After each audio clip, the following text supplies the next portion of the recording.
Hello everyone and welcome back to the only series out there that combines the lore of Magic the Gathering with the physical cards you can win. I'm Simon and this is Friday Night Lore.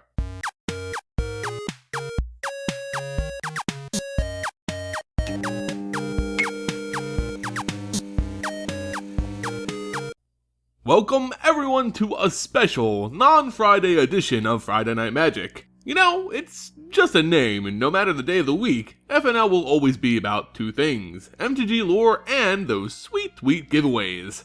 But before we get ahead of ourselves, let's take a look at the latest chapter of the Shadows over Innistrad saga, as Jace Beleren confronts who he believes is behind all the trouble occurring on this dark world. When we last saw our resident planeswalking sleuth, Jace Beleren, he was knee-deep in freezing water investigating strange monoliths called cryptoliths. At this place, known as the Drownyard, located on the frigid shores of Nephalia, the mind of the telepath began to warp. Ever since he started on this journey of truth, his own thoughts have been plagued by troubles and memories not entirely his own. It's becoming harder to see the truth in all this distortion, but that's all he cares about now: finding that truth, whatever it may be. At the Drownyard, Jace found a number of clues which pointed him in an unsettling direction. One of these clues came in the form of a deranged woman, preaching about the arrival of another who promised she would usher in a new world. As Jace discovered the location which all the cryptoliths seemed to be pointing, even more clues came into focus. Zombies could be seen wading in through the shallows of the surf, an undead workforce that could have constructed these strange monoliths. Above him gathered a flock of angels. Once treasured sights to the weary travelers of Innistrad, are now nothing more than another thing to fear. The madness of the angels, the cryptoliths, the zombies, all of them were connected somehow. And the one tying it all together was this mysterious woman who promised a new world. As his mind slips further into his own madness, Jace conjures up an image of the necromancer Liliana, his former lover turned neutral party on Innistrad. She had always hated angels. Something about their righteous honor just rubbed her the wrong way, not to mention they routinely destroyed her summoned zombified companions. Then it came to him, a woman that connected all these things in the Drownyard. It could possibly be Liliana. Just look at the facts. She hates the angels enough to corrupt them, turning them mad, turning them against those they're meant to protect. These zombies, they must be building the cryptoliths, the stone mana manipulators twisting the angels and their purpose. Was this Liliana's scheme? To end the angels on Innistrad? With what little his mind in its current state could do, Jace concluded that Liliana was probably behind all this nonsense and left to confront her immediately. Liliana sits in her manor, a quaint place by Innistradian standards, but it was dark, cold, and felt just like home. She reflected upon her life and how she got where she was. She thought of her demonic masters, the pact that stole her soul, the power she was given, and the power she stole back. Using the Chain Veil, she's already killed 2 of her former demon lords. Only 2 remained, then she'd be free from their influence. Although her soul may belong to them, something else now claims dominion over her will. The thing she used to defeat her lords in the first place, the Chain Veil. This artifact is unusually powerful, filled with the souls of an entire ancient race which died out in a single event long ago. The bearer, should they prove strong enough, is able to wield dark magic, far more potent than they'd ever seen before, and luckily for her, Liliana was quite strong already. Yet, these type of things always come with a price. With no soul to corrupt, the latent powers of the Chain Veil had begun to invade her mind. The souls that grant this artifact strength seek to make Liliana a vessel of their species. It takes every ounce of strength to keep her will her own. She's now tied to the Chain Veil, their fates intertwined. Still, she yearned for freedom, from demons and this object, and she'll never stop that pursuit. Liliana believed she was contemplating in solitude, yet she was unaware that even now, someone was watching her. It started as a familiar voice calling out her name, the Raven Man. This mysterious person, planeswalker, demon? Honestly, she had no idea what he was. What she does know is that the Raven Man has been influencing her life since the very beginning. He's the one who taught her necromancy, who put her on the path of the Chain Veil, and now he appears every so often to keep her on that path. As annoying as he may be, there doesn't seem to be an easy way to get rid of him. The Raven Man was here, but his lips hadn't moved. He wore a face of concern. Liliana wasn't talking to the Raven Man. Someone else was in her home. She demanded that the owner of this voice show themselves. She readied a spell in case the intruder was hostile. The voice echoed, "You know who I am." The hairs on the back of her neck stood up as they only did with a single person. The Raven Man now finally broke his silence. "You better do something quick. I can't keep him out of your head forever." Turns out, he was useful after all. This settled it. She screamed out, "Jace, are you insane? I almost killed you." From the shadows he stepped forth, or at least an illusion of him. "You almost tried," he rebutted. These two planeswalkers have gone through a lot together, but never during their dysfunctional relationship had Jace ever threatened Liliana. Something was wrong. Liliana called out to her zombie horde waiting for the command just outside. Yet no matter how hard she called to them, they refused to answer. Jace knew what she was doing. He had already dealt with the bulk of her servants, chaining them to the ground using telekinetic magic. She demanded that he leave her house now. Jace was starting to scare her. The Raven Man was doing what he could to protect her mind, but Jace's magic was strong. He wanted to know exactly what she was up to. The furious question was met without an answer. Liliana was more than confused by this display. At the Drown Yard, he had seen everything. The angels, the zombies, what they were building. He knew she was involved. Now, she had to admit it. After being accused of something she had no knowledge of, she struck out at Jace with her death magic, just enough to cause agonizing pain. Yet, he continued. "You didn't do this for gold. You didn't do this for your pure hatred of angels. You did it for your own selfish reasons," he proclaimed. The Chain Veil. The problem he was unable to help her with since he left for Zendikar to deal with the Eldrazi. Now, she was using the angels and these cryptoliths to escape her fate. She's directing all the mana of Innistrad into this Eldritch Moon, all to rid herself of the Chain Veil. Again, she denied any involvement, but Jace was stubborn.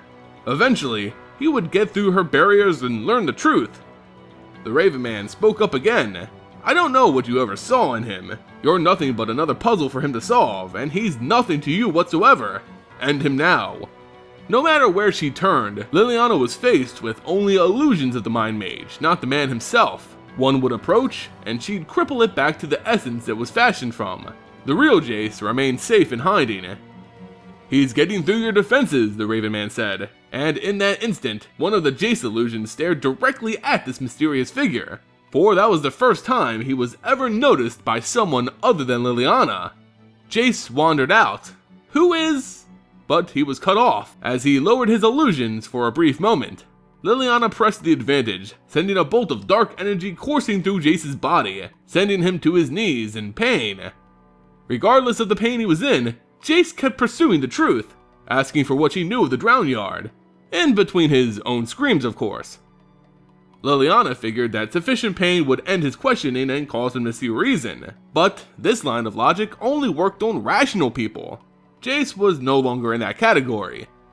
The struggle went on for some time. Liliana was sending more and more magic through Jace's body. The power was building up. Eventually, the Chain Veil would force so much power into her spells that it would kill Jace. Yet, he didn't back down. He continued to press. The Raven Man had had enough of this game. The Mind Mage's telepathic abilities were strong. He nearly broke through his defenses. It was time to kill Jace. What else could she do? He wasn't backing down. The more pain she inflicted upon him, the harder Jace prodded at her mind. He even told her she'd have to kill him to make him stop. Liliana had had enough. She didn't want to hurt him anymore. Probably the only person she never really wanted to hurt at all. The Raven Man sighed in disgust and dissolved into a smoke of feathers. The agony had finally stopped, and Jace slowly regained his footing. Jace asked if there was any more, but Liliana was in no mood to answer even this question until he answered some of her own. So Jace began to tell her what he found. Markov Manor, the Planeswalker's Journal, the Drown Yard, everything. He connected it all to her. She originally didn't want him to venture to Markov Manor, supposedly to keep him from asking further questions. He knew how much she despised the Chain Veil, so much so that she would try something crazy. It would take a lot of mana to destroy or even disrupt the Chain Veil, so she built the Cryptolith to redirect the mana flow of Innistrad. But he also told her of the moon. Not the moon that shined in the night sky, but the other moon, the invisible one. He still wasn't sure of its purpose. At this point, Jace's train of thought kind of wheels off track. He starts to talk as if he's being fed information, corrected words from another source Liliana wasn't aware of. This wasn't how he operated. This wasn't the Jace Beleren way, and even Liliana could see this. He wasn't himself. Whatever had caused this, whether it be a demon or his own obsession with the truth, Jace's mind was no longer something to rely on. He asked her plain and simple, "Were you involved?" Liliana's answer was truthfully, no. With that, Jace slumped over exhausted. The zombie guards who had come to protect their master no longer held him back.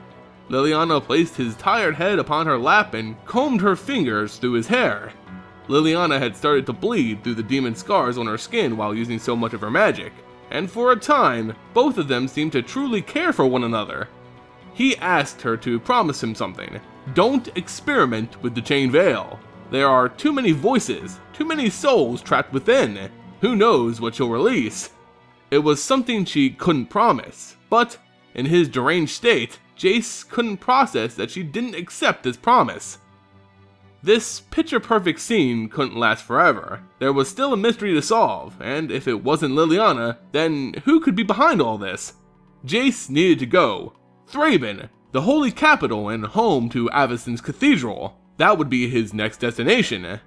The angels were connected somehow to all this, so going right to the source could prove useful. Unfortunately, Jace's mind was so wrecked by this venture that he didn't see how bad of an idea this was. Marching on the doorsteps of an obviously insane archangel? That's suicide.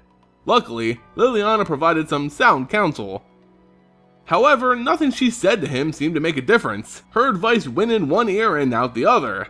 She said they could work together, find answers together, stay with her, and they'd ask questions, uncover the truth. Jace only saw this as another one of her tricks, a way to keep him with her and away from the answers he needed.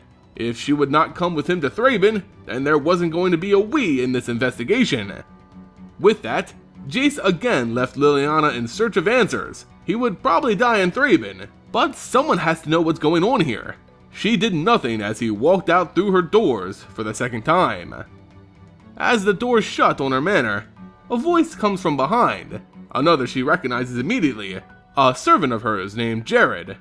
He had come to beg her for the object, the reason he and his master had come this evening, on the edge of a gathering storm. The clouds were almost upon them. It was time to set the stage for this exercise. Liliana agreed and went with him to the topmost tower of her home. The Chain Veil was going to be used in some sort of experiment, and many secrets would hopefully be unlocked. Who does this object chain? What does it veil? Her or them?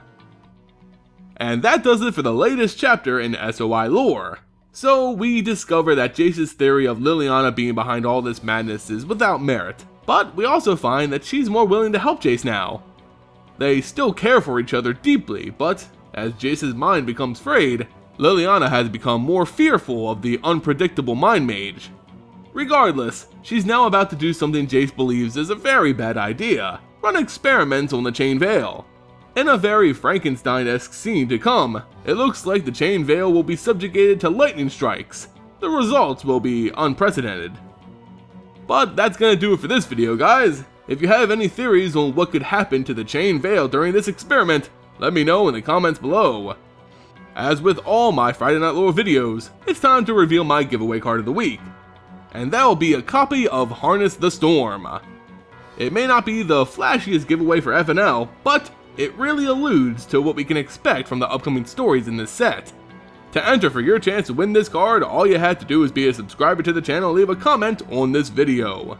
At the end of the week, I'll choose a comment at random and announce the winner at the end of next week's FNL. Speaking of previous winners, it's time to unveil the winner of last week's Friday Night Lore. That video focused on the brewing conflict between Soren Markov and Nahiri, and as such, I was giving away a copy of Soren Grim Nemesis. So the winner of last week's FNL and owner of this Soren Grim Nemesis card is Nathan Wood. Congratulations, and if you could, please contact me through email on the back end of my channel or send me a message via Twitter. Remember guys, following me on Twitter is by far the easiest way to stay in touch and to contact me personally. Anyway guys, that's gonna do it for this week's Friday Night Lore. If you enjoyed the video, please consider throwing it a like and subbing to the channel. It goes a long way in supporting future content.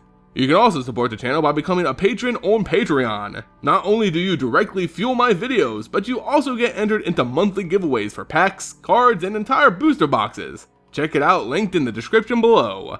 FNL and all my giveaways are brought to you directly by abugames.com. ABU Games has an amazing selection of all MTG products and accessories. I really suggest you guys checking them out. In any case, thank you all so much for watching, and I'll see you next time.